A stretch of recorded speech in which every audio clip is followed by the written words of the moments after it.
buenas noches, bienvenidos a este desacuerdo. Esta noche vamos a hablar del oro y del litio. ¿Por qué? Bolivia nunca ha dejado de ser un país productor de recursos naturales. Desde el inicio en la colonia, en Potosí, producíamos plata, una plata que luego ha sido reemplazada por el estaño, un estaño que luego ha sido reemplazado por el gas, y ahora se cree que el recurso predominante en nuestro país va a ser el litio.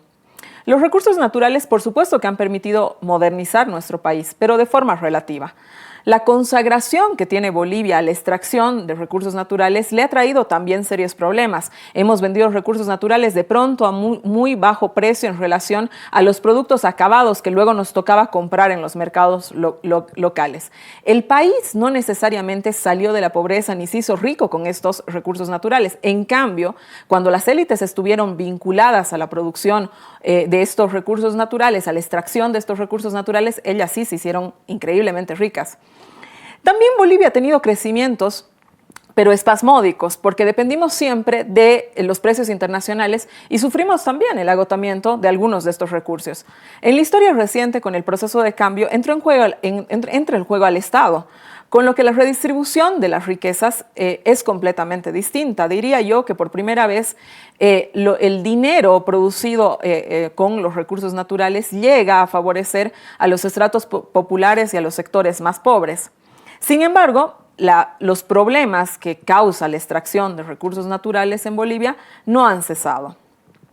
Uno de estos problemas es el impacto ambiental, por supuesto. No toda la extracción de recursos naturales está vinculada necesariamente a impactos ambientales, pero a menudo trae graves problemas en la naturaleza.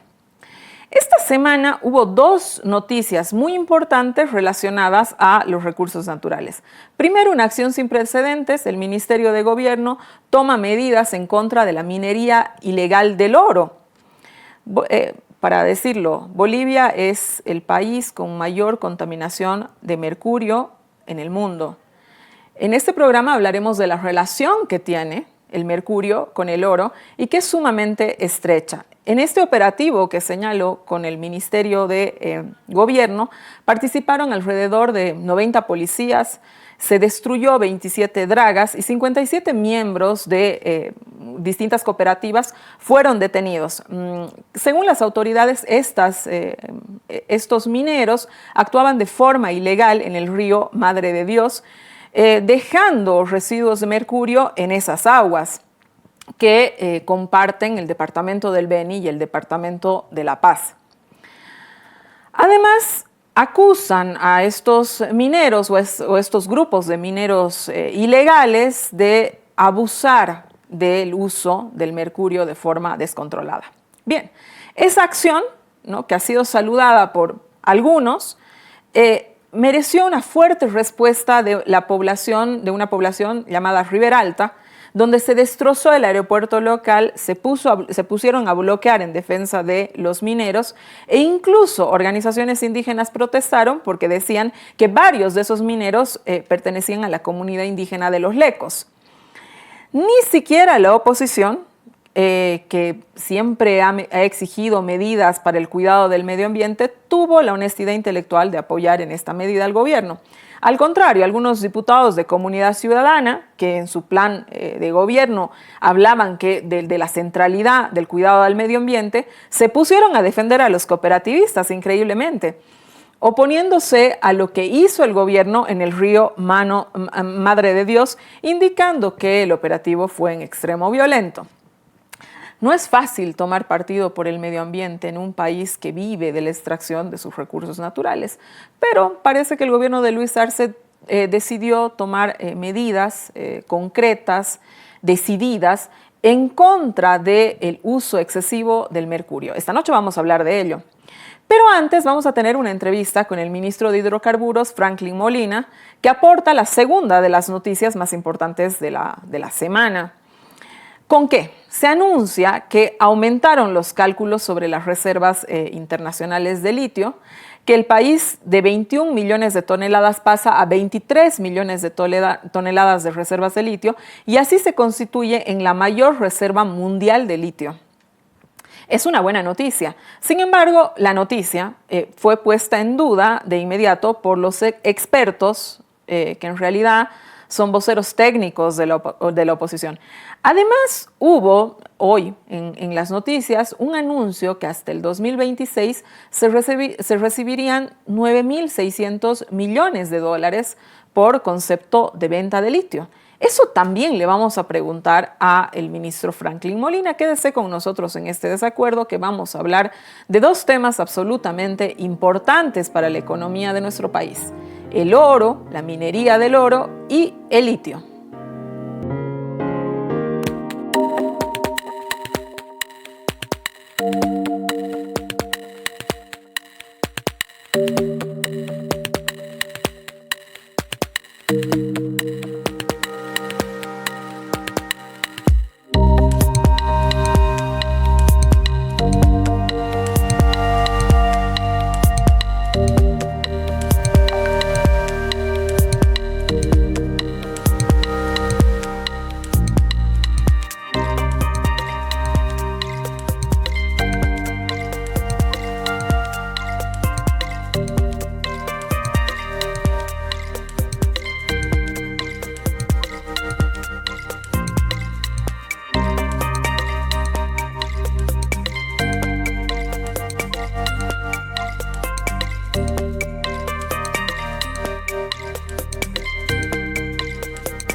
Como les anunciaba, con nosotros está el ministro de Hidrocarburos y Energía, Franklin Molina, a quien le agradezco mucho por estar en desacuerdo. Franklin, buenas noches.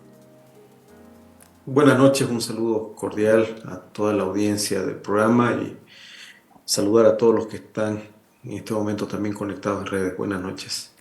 Franklin, el presidente hace un anuncio, se pasa de 21 toneladas a 23 millones de toneladas de litio. Explícanos, por favor, cómo se ha dado todo esto, cómo se ha sabido este incremento. Bien, es importante mencionar que el año 2021 YLB, en el marco del plan exploratorio también para la incorporación de nuevos recursos en materia de recursos evaporíticos, desarrolló un proyecto para la incorporación en dos salares, concretamente en el salar de Coipasa y también en el salar de Pastos Grandes, la actividad exploratoria. Cabe mencionar que se hicieron perforación de distintos pozos exploratorios, en total prácticamente 71 pozos que se desarrollaron en ambas áreas de los salares, y el presidente esta semana que concluye hacía un anuncio de la incorporación de 2 millones adicionales de toneladas de litio, que vienen a sumar en total 23 millones de toneladas, lo cual es una noticia importantísima, dado que garantizan los proyectos que se vienen ejecutando. No nos olvidemos que tenemos 4 proyectos que se firmaron en convenio con 3 empresas extranjeras para el desarrollo de estas 4 plantas, que van a tener una capacidad de 100.000 toneladas para la producción de carbonato de litio con la tecnología de extracción directa de litio.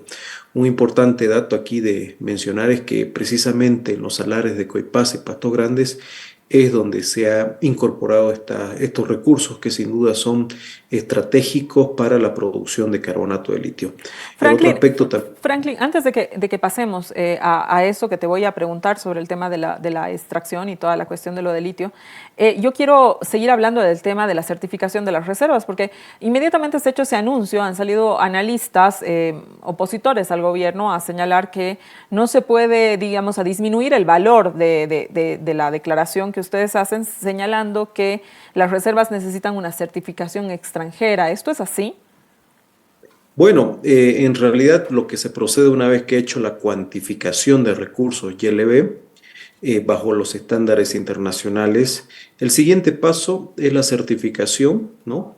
Lo cual YLB va a desarrollar en las próximas semanas este aspecto, pero no es un aspecto que vaya a alterar los resultados. Eso es algo que se lo ha hecho ya en su momento con el salar de Uyuni, y lógicamente acá también se espera que con ese proceso de certificación se proceda a mantenerse las mismas cifras, porque, reitero, los estándares son bajo normativa internacional y YLB lo hace, así que eh, más allá de eso, más bien lo que tenemos que desarrollar, y eso es lo que estamos incorporando también dentro del trabajo planificado de YLB, es que los próximos años, o sea, el próximo año también, a partir del próximo semestre, vamos a desarrollar la cuantificación también de otros salarios más, ¿no?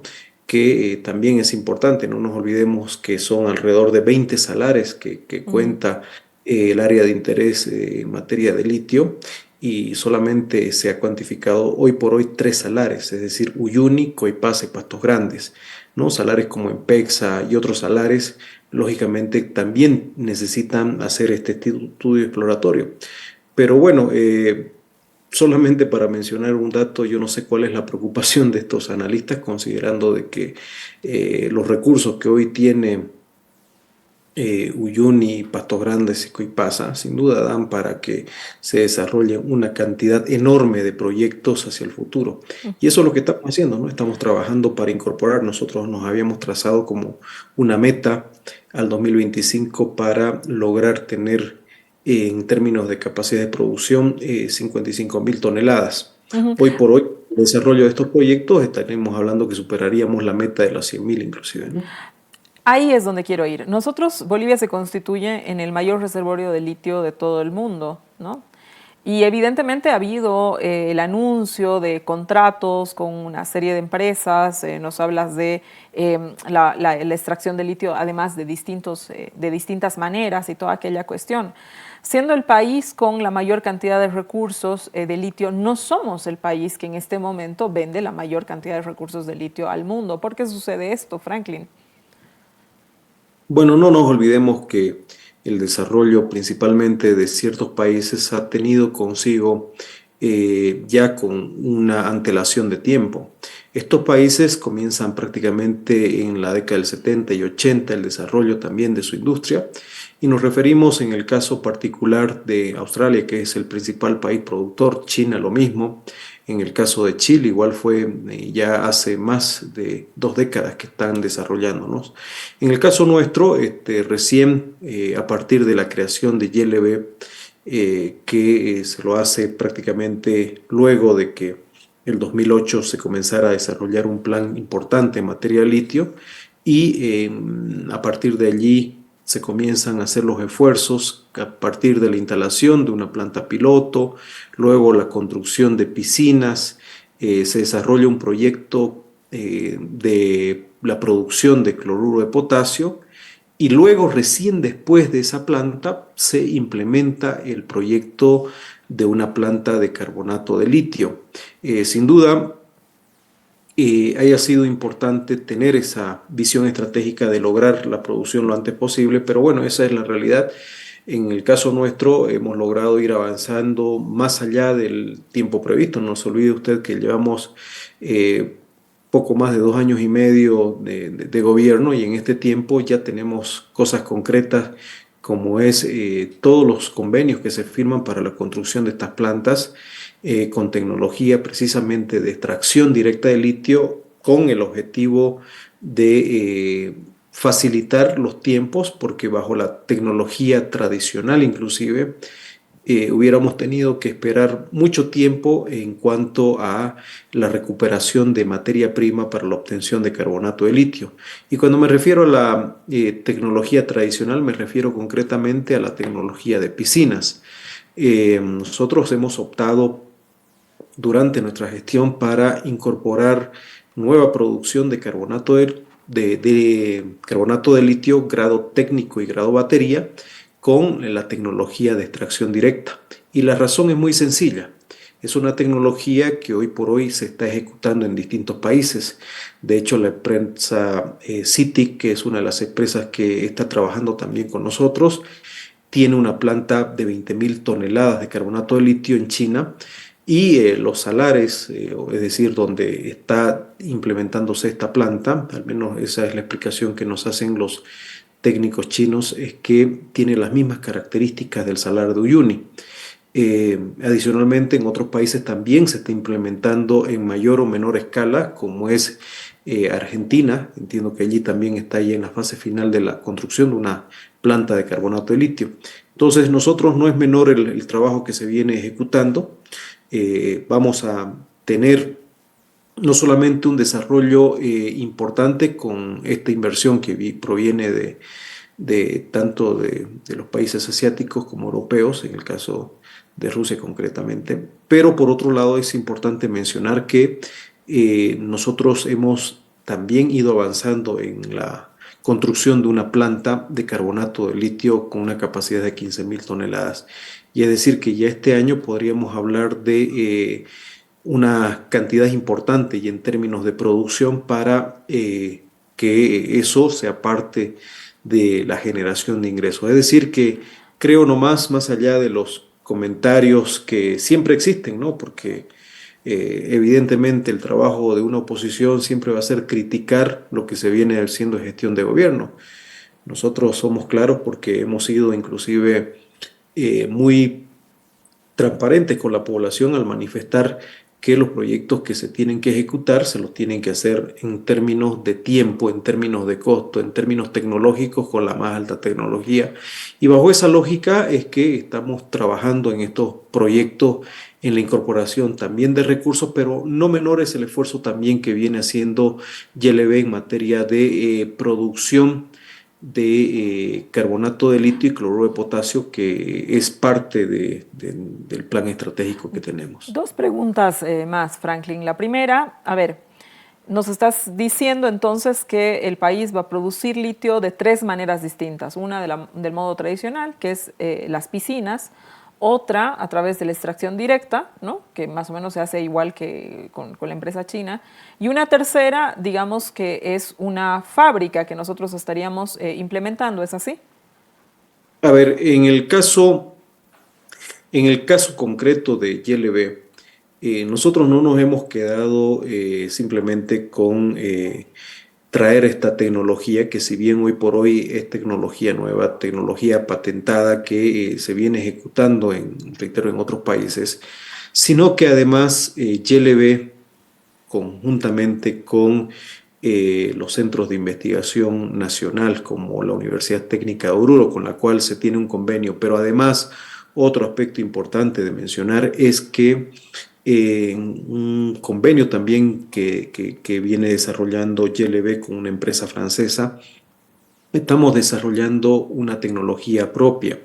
A lo que me refiero es que estamos en un proceso de desarrollo de una planta piloto para que YLB pueda producir también su propia producción en los salares con tecnología soberana, con tecnología nacional para la extracción directa. Por ejemplo, en el caso de la planta piloto de carbonato de litio que se tiene construida o que fue construida por allá por el año 2014, ¿no? Aproximadamente, esa planta fue adquirida y lógicamente al ser adquirida tiene una tecnología propia que no es una tecnología boliviana. En el caso actual nos estamos refiriendo a que YLB está trabajando en tecnología boliviana para la extracción directa de litio. En el caso de finalizar todas las etapas, no solamente de pruebas, sino los resultados finales para este tipo de proyectos, estaríamos viendo la posibilidad que YLB también con tecnología nacional, con tecnología boliviana, pueda llegar a producir su propio carbonato de litio grado técnico y también grado batería. Pero bueno, este es un aspecto que lo viene ejecutando nuestra empresa estatal, reitero. Esperamos durante este año ya tener algunos resultados de eso y lógicamente a partir de allí siempre hay posibilidades también, no solamente de abaratar costos, sino de poder desarrollar una industria nacional, vuelvo a reiterar, con tecnología producida y desarrollada en el país, lo cual es un paso muy cualitativo y cuantitativo, lógicamente, en materia de litio y de nuestra propia industria. Franklin, ahora quiero hablarte de números. A ver, Bolivia se supone que tiene 23 millones de toneladas de litio, sin contar los salares que aún faltan por explorar. Suponiendo que cada tonelada tiene un ingreso de $60.000, que incluso ese es un precio modesto para lo que están pagando ahora mismo, entiendo que la tonelada está a un poco más, y descontando todos los gastos que hagan las empresas, lo que se le tenga que pagar, más o menos a Bolivia le entraría cerca, o siendo modestos, ¿no?, en la cifra que voy a lanzar, 900.000 millones de dólares. Es una cifra que marea, es decir, es una cifra que uno le escucha y dice, bueno, ¿de qué estamos hablando? ¿No es cierto? Para que se entienda, para la gente que nos está mirando, eso más o menos representa 6, incluso 7 veces más de lo que se ha ingresado por el gas en Bolivia. El país tiene que pensar seriamente cómo utilizar esa riqueza. Lo primero que te preguntaría, el presidente ha dicho, hay que ser muy inteligentes para ver cómo se va a utilizar esa riqueza y además esa posición estratégica como los primeros productores de litio. Eso por un lado. Pero lo segundo, que ha sido la noticia de hoy de distintos periódicos, es que hasta el 2026 ya van a ingresar 9.000 millones de dólares. Entonces, digamos, ¿de dónde salen todas estas cifras? Por ahí estamos hablando de una expectativa que nos estamos haciendo, ¿no? ¿Cuándo esto se efectiviza? Son dos preguntas muy grandes, distintas, pero quisiera que nos acerques con tu respuesta a imaginarnos cómo va a ser este grandísimo ingreso que va a recibir el país. Sí, yo quisiera hacer una precisión. En el caso del litio, lógicamente, ahí el proceso mismo de la extracción del material final, solamente para hablar de la cuantificación, hay que multiplicar por 5 para obtener la cantidad en términos volumétricos de carbonato de litio. Es decir, que estamos hablando, si multiplicamos 23 millones por 5, nos da algo así como 115 millones de toneladas, ¿no?, de carbonato de litio, que es un aspecto muy, muy distinto. Y bueno, si a eso le agregamos que todo fuera a producción final, lógicamente estaríamos hablando de cifras de miles de billones de dólares, ¿no? De miles de Billones. exactamente, ¿no? Entonces es mucho dinero a los precios actuales, ¿no? Es decir, más o menos estamos hablando de 42, 45.000 dólares la tonelada, que ese es el precio de mercado actual, en las condiciones, lógicamente, del precio vigente, ¿no? Ahora, lo que sí sabemos es que hoy existe una demanda insatisfecha en el mercado global de esta materia que es considerada estratégica por Naciones Unidas, por la Unión Europea y por todas las agencias. En el caso de la Agencia Internacional de Energía es igual la misma catalogación.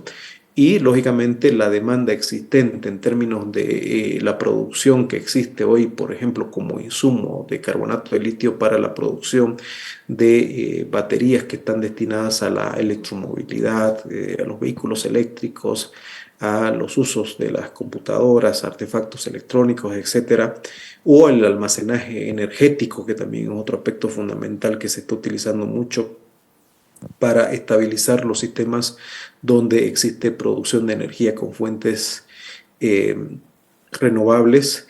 Sin duda la demanda es bastante fuerte y esta demanda tiende a quintuplicarse en los próximos años, ¿no? Dado que esa demanda está insatisfecha, lógicamente los mayores productores, me refiero de baterías del mundo y vinculados inclusive a los vehículos eléctricos, hoy por hoy están no solamente desarrollando inversiones importantes en distintos países, sin ir muy lejos, Argentina, Chile y Bolivia tienen inversiones que están precisamente empresas de este rubro dentro de la industria o dentro de la producción de carbonato de litio.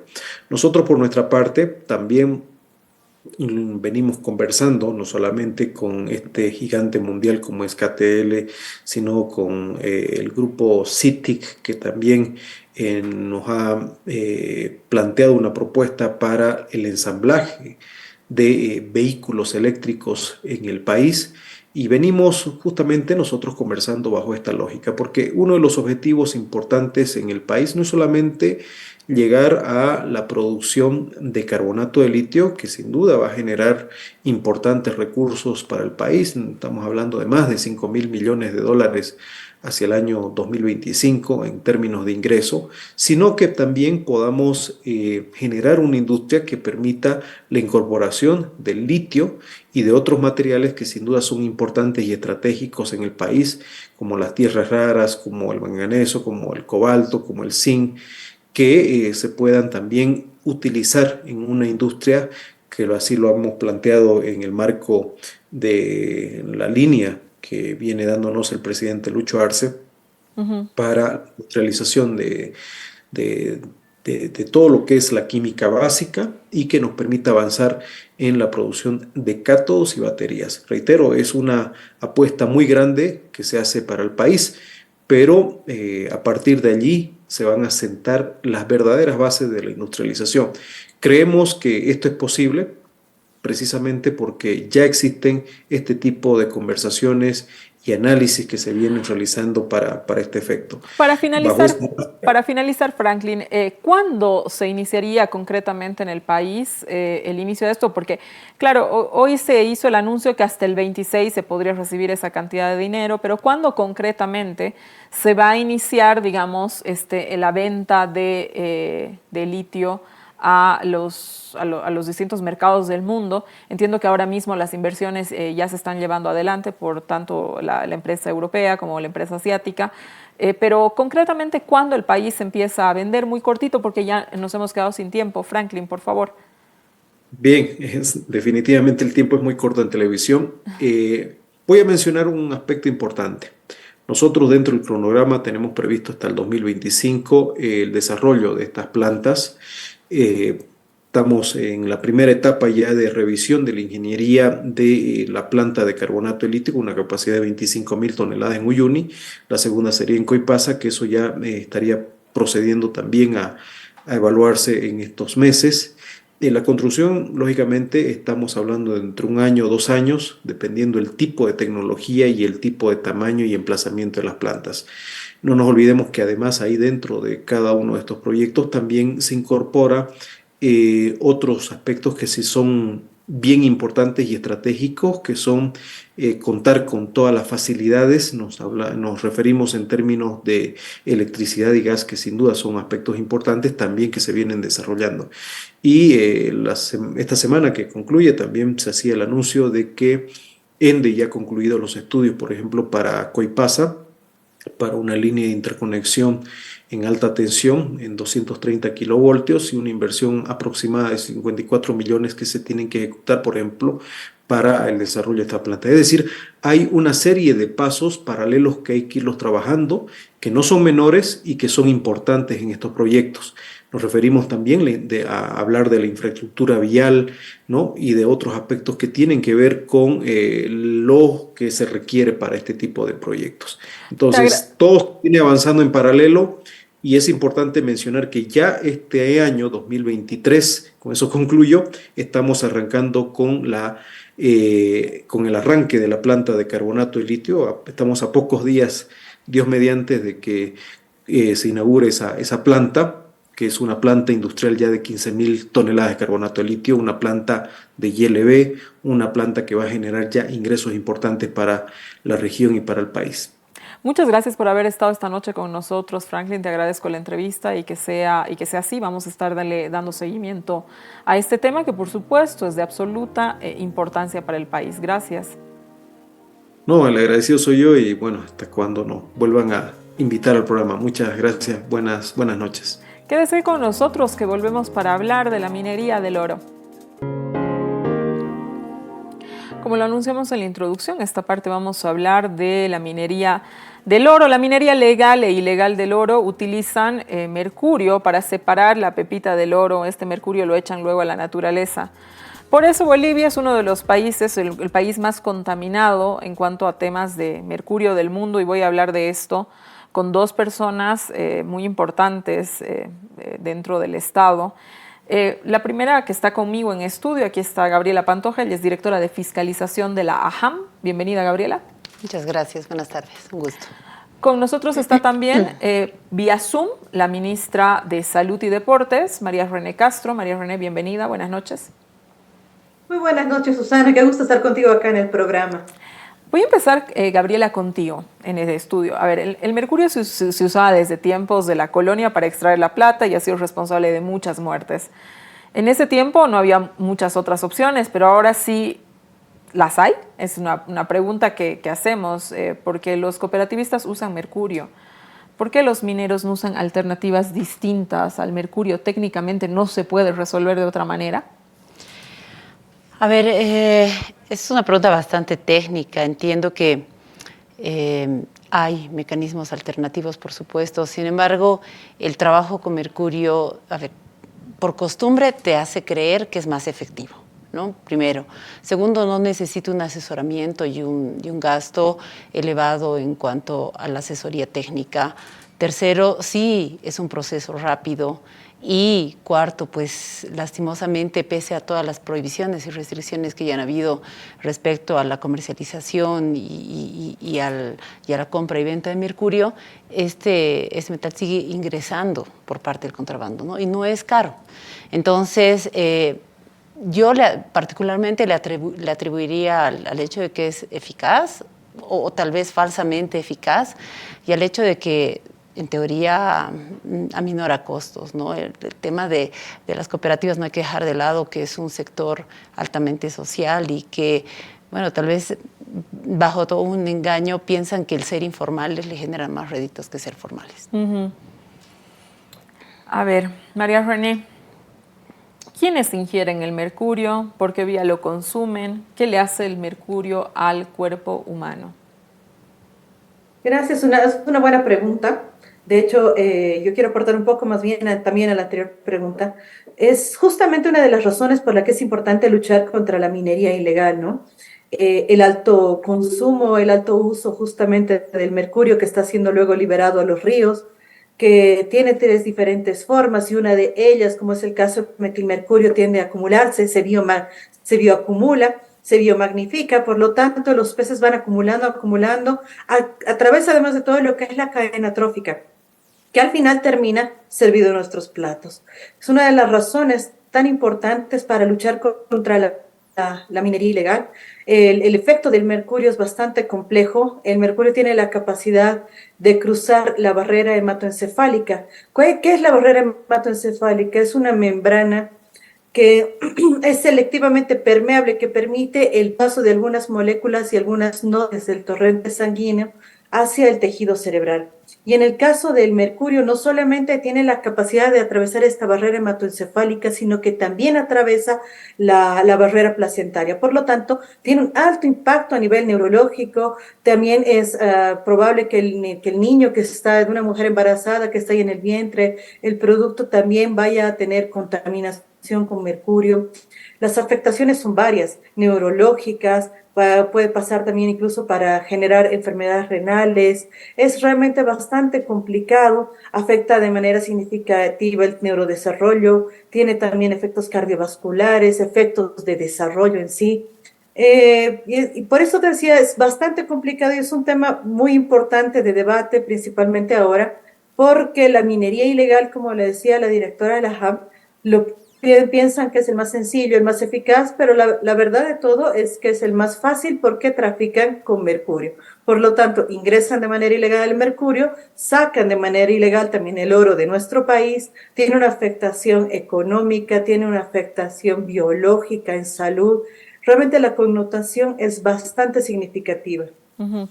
A ver, Gabriela, vuelvo contigo. ¿Cuál es la situación de la minería del oro en el país? Quería que nos cuentes un poquito cómo es decir, este último tiempo, además, a propósito de la ley de la ley de reservas internacionales con la ley del oro y toda esta cuestión, hemos hablado muchísimo, ¿no? De esta cuestión de la compra y toda esa cuestión, pero creo que no nos queda claro, ¿no? A quienes no somos expertos ni estamos metidos en eso todo el día, ¿cuál es la situación del oro en el país? Ha salido una estadística en El Deber que dice que hay 2.000 empresas de oro funcionando, ¿no es cierto? De 2.000 cooperativas auríferas funcionando, Sí. que solamente el 10% tendría licencia ambiental.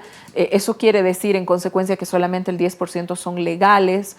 A ver, cuéntanos un poquito de todo esto. A ver, es importante mencionar de forma inicial que el tema de la minería ilegal, para empezar, no solamente es oro. Sí, ahora se la menciona más, sí, ahora está, obviamente esta semana ha tomado mayor primicia y todo aquello, pero la minería ilegal no solo es oro, es plata, son concentrados, son no metálicos y son diferentes, es zinc, es plomo, ¿no? Y como les decía, son concentrados. Entonces, ahora, el oro, ¿por qué? Porque efectivamente nuestros ríos son ricos en oro.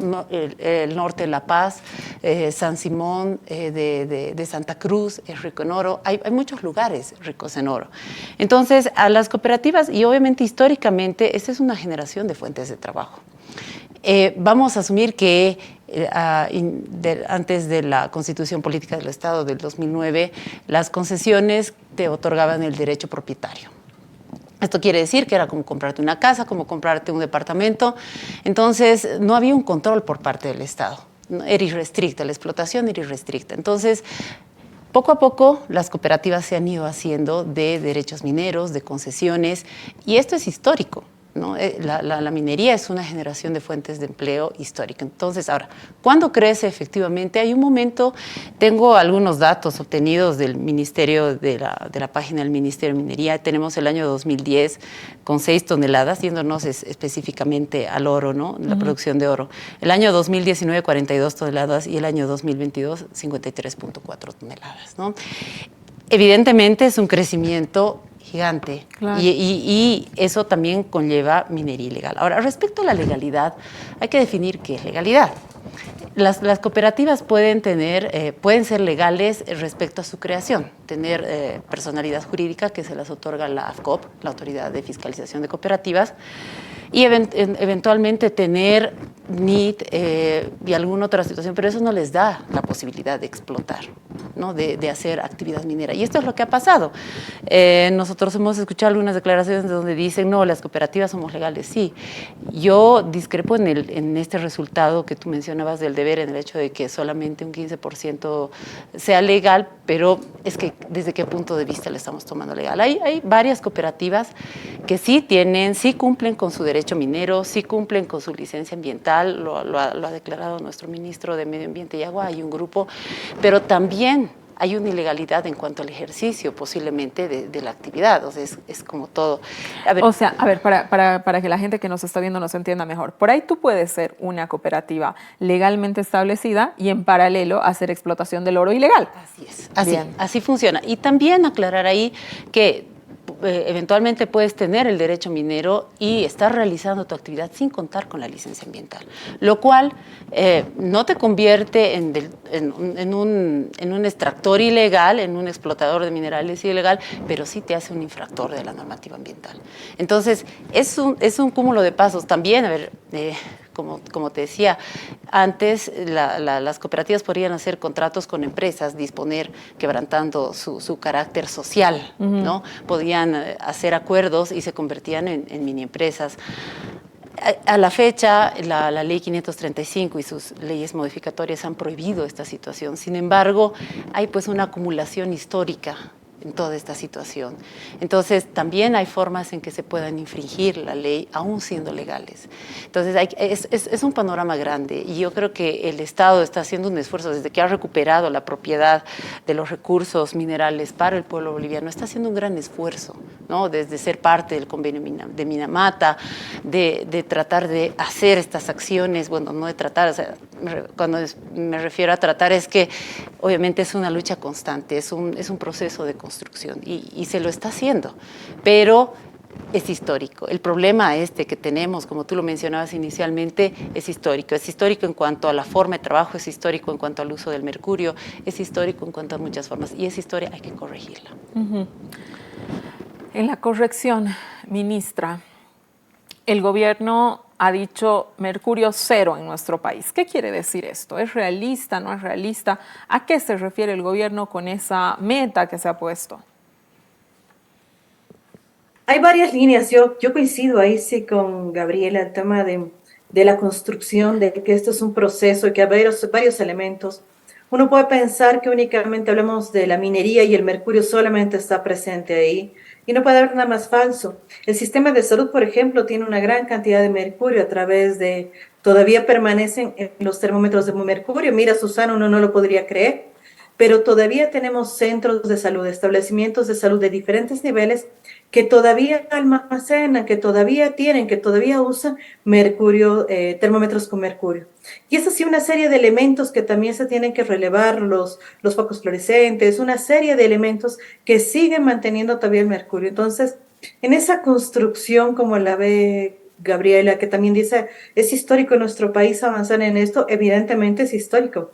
Nosotros hemos propuesto como salud 2 documentos que todavía siguen en avance y en análisis, una guía sobre tratamiento, diagnóstico, abordaje de laboratorio y demás sobre el tema mercurio, y también un plan de mercurio y salud. Pero además de eso nos faltaba un tercer documento que nosotros todavía lo estamos viendo cómo lo vamos a iniciar, y ese es el elemento específicamente del sistema de salud. Entonces, cada quien desde su área tiene que empezar a trabajar para realmente llegar a mercurio cero. Nosotros tenemos 5 líneas de acción dentro de lo que es este plan. La primera línea estratégica es la evaluación y la gestión del riesgo en población expuesta. La segunda línea es el fortalecimiento del sistema de salud para la atención a la población expuesta.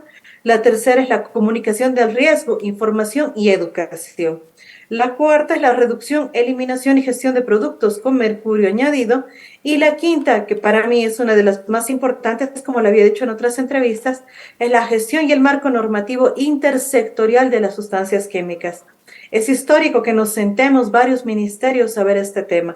Es histórico que minería y medio ambiente junto con salud nos sentemos. Pero además van a irse agregando una serie de ministerios más, de sectores, que tienen que ir sumando para poder avanzar en esta lucha contra el mercurio, para poder llegar realmente a que sea un mercurio cero. Yo reitero en esto, Susana, es todo un proceso, pero estamos dando los pasos necesarios para llegar a esa meta. Uh-huh. Gabriela, a ver, algunas cooperativas han aparecido en los medios de comunicación después de esta intervención que ha hecho el Ministerio de Gobierno a la minería ilegal y parecen más conscientes porque ellas mismas señalan que quieren abandonar el mercurio, así lo han declarado. Entonces, ¿cuáles serían las alternativas para abandonar el mercurio? ¿Cómo el gobierno va a impulsar este abandono del mercurio? Porque es interesante lo que ustedes cuentan, digamos, ¿no? No se trata solamente de un tema de una minería, o sea, la del oro en específico, sino es un tema mucho mayor.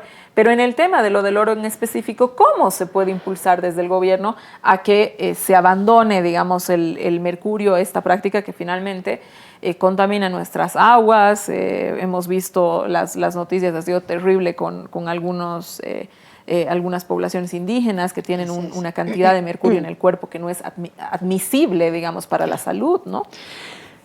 Creo que un punto importante aquí es primero hacer visible a quienes hacen la explotación de oro. ¿Cómo los haces visible? Formalizándolos. Ese es un primer punto, porque mientras los tengas de ilegales, no los haces visibles y hay, bueno, toda esta afectación económica a través de regalías, la parte impositiva, afectación ambiental, o sea, afecta de manera transversal de muchas formas, ¿no? Entonces, este es un problema de Estado que, primero, yo plantearía que, y en ese trabajo estamos también, de hacerlos visibles. Esto significa formalizarlos, instarlos a que se vuelvan legales. ¿Qué significa que se vuelvan legales? Que acudan precisamente a la autoridad jurisdiccional administrativa minera a obtener sus contratos administrativos que les permitan la realización de toda la actividad, de toda la cadena productiva para poder explotar y para poder hacer después todo el proceso consiguiente. Esto que nos permite también que haciéndolos visible ante la JAM, también los hagamos visible ante las instancias ambientales competentes. ¿Quiénes son las instancias? Estas instancias son las gobernaciones, los gobiernos autónomos departamentales en cuanto a una primera fase y también el Ministerio de Medio Ambiente. Entonces, ahí, como señalaba la ministra, tenemos que trabajar todos de manera conjunta. Estamos en ese proceso también a través de estos operativos y de todas las inspecciones en el tema de minería ilegal, porque no todo lo que es también ilegal implica mercurio, la explotación legal también. Ahora, en ese marco que ya es más técnico, obviamente un ingeniero nos podría ayudar ampliamente, sin embargo, de talleres, de capacitación y de todo este proyecto macro que se viene haciendo, está obviamente técnicas como la lixiviación, la cianurización, la centrífuga, y son 3 técnicas, pero que requieren y demandan una alta capacidad técnica. Requieren también recursos económicos, entonces es cuestión de una voluntad de las cooperativas y también de un cambio de mentalidad, de una toma de conciencia. Creo que nuestras generaciones ahora son más conscientes en cuanto a la parte medioambiental y el ser parte del convenio ya nos ayuda un montón y entiendo que el Ministerio de Medio Ambiente también ya está trabajando en esto. Uh-huh. María René, los resultados de los análisis que han salido y han sido públicos de los indígenas en la Amazonía han conmovido el país. Se detecta que tenían entre 2 y 6 veces más de lo normal, de lo que el cuerpo puede admitir, digamos, en mercurio, ¿no es cierto? Esto, como tú lo has indicado, por supuesto, decanta en varios problemas de salud. ¿Cómo el Ministerio, concretamente de Salud, va a ayudar a esos pueblos que, o sea, no solamente me refiero a evitar la contaminación futura, sino me refiero a gente que hoy en el presente ya está con problemas de contaminación y necesita todo un apoyo alimenticio, médico, etcétera, toda una cadena, digamos, de reparación de la salud de gente que ya está con este tipo de problema? Lo primero, Susana, es comprender que nosotros tenemos todo un sistema de salud que tiene diferentes niveles y que las personas en general o el sistema como tal no ha estado tan capacitado en todos los temas toxicológicos. Y es por eso que nosotros hemos empezado a hacer una recolección también de datos, de historias clínicas, cómo se están comportando las personas en cuanto a su metabolismo, cómo están viviendo, qué sintomatología presentan. Y en esto hemos entrado en unas brigadas a 36 comunidades, todavía tenemos al equipo movilizado hasta este siguiente viernes, para que vayan haciendo este trabajo, pero de manera simultánea, como es todo este sistema de salud, queremos dejar capacidades instaladas. ¿Qué significa esto? Que nosotros viajamos a las comunidades, hacemos una evaluación y al mismo tiempo capacitamos al personal de salud que está en el lugar para que sepan identificar, que enseñarles darles la ficha toxicológica que nosotros hemos desarrollado recientemente. Entonces, ya con la ficha identifican síntomas para que puedan hacer una correcta clasificación de qué es lo que tiene el paciente, cómo se está comportando, qué es lo que le está pasando, de manera que en respuesta también tengan lo necesario para poder responder a la sintomatología del paciente. Por ejemplo, podemos hablar de personas que no tengan ningún tipo de sintomatología, puede haber otras que tengan sintomatología leve, moderada y necesite, por ejemplo, un tratamiento con folato. Es decir, que el personal de salud le va a tener que dar una recomendación sobre qué vegetales, qué nutrientes, qué tiene que consumir para poder tener la cantidad necesaria de folato y así ir eliminando el mercurio. Uh-huh. En otro caso, por ejemplo, va a depender mucho si es que va a necesitar un tratamiento quelante, entonces ya tiene que subir y tiene que ser derivado a otro nivel. Entonces, esto es lo que nosotros estamos abordando para poder responder a la necesidad de todas las personas que están justamente expuestas al tema del mercurio en sus diferentes formas. Dejar las capacidades instaladas en el lugar es fundamental. De esa manera ellos están reconociendo, además se están apropiando de la sintomatología, se apropian de la ficha, se apropian además de la metodología, se apropian de todos los insumos, del reconocimiento y sobre todo también de la solución. Bien, me tengo que ir a un corte, quédese con nosotros que seguimos hablando del tema de la minería del oro ya con nuestras conclusiones. Conclusiones de este desacuerdo, Gabriela, ¿qué nos dirías en torno a nivel casi titular muy cortito del tema de la minería del oro? En sí, bueno, instar siempre a nuestros administrados a lo que te decía anteriormente, ¿no? A que tomen una conciencia. Una conciencia no solamente respecto a una realización de una actividad minera legal, formal, que pueda aportar al país, que les permita generar mejores condiciones para ellos y para su entorno, sino también para el medio ambiente y para toda la sociedad. Creo que es justo, es necesario, el Estado está agotando esfuerzos a través de todos estos proyectos que ustedes han escuchado, de ministerios, de nosotros como autoridad minera, y bueno, desde cualquier punto de vista lo necesario es aportar y tomar conciencia. Gracias, Gabriela, por haber estado esta noche con nosotros. María René.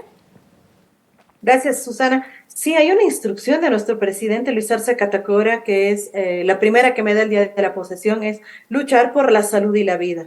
Y en ese sentido, yo estoy haciéndole seguimiento a todo lo que se necesita. Tenemos que tener una visión de salud realmente multienfoque. Tenemos que poder abordar el tema toxicológico, el tema de agentes patógenos, etiológicos, y ahí vamos dividiendo bacterias, virus, parásitos, bueno, todas las enfermedades, por lo que es un compromiso seguir trabajando en cumplimiento al mandato del presidente por la salud y la vida de nuestros bolivianos y bolivianas. Así que estamos trabajando de manera intersectorial, totalmente unidos, para poder llegar un día a Mercurio cero. Muchísimas gracias, María René, por haber estado esta noche con nosotros, y a ustedes, por supuesto, por habernos acompañado, que es en la programación de RTP en Bolivia y la programación de Canal Red en España. Buenas noches.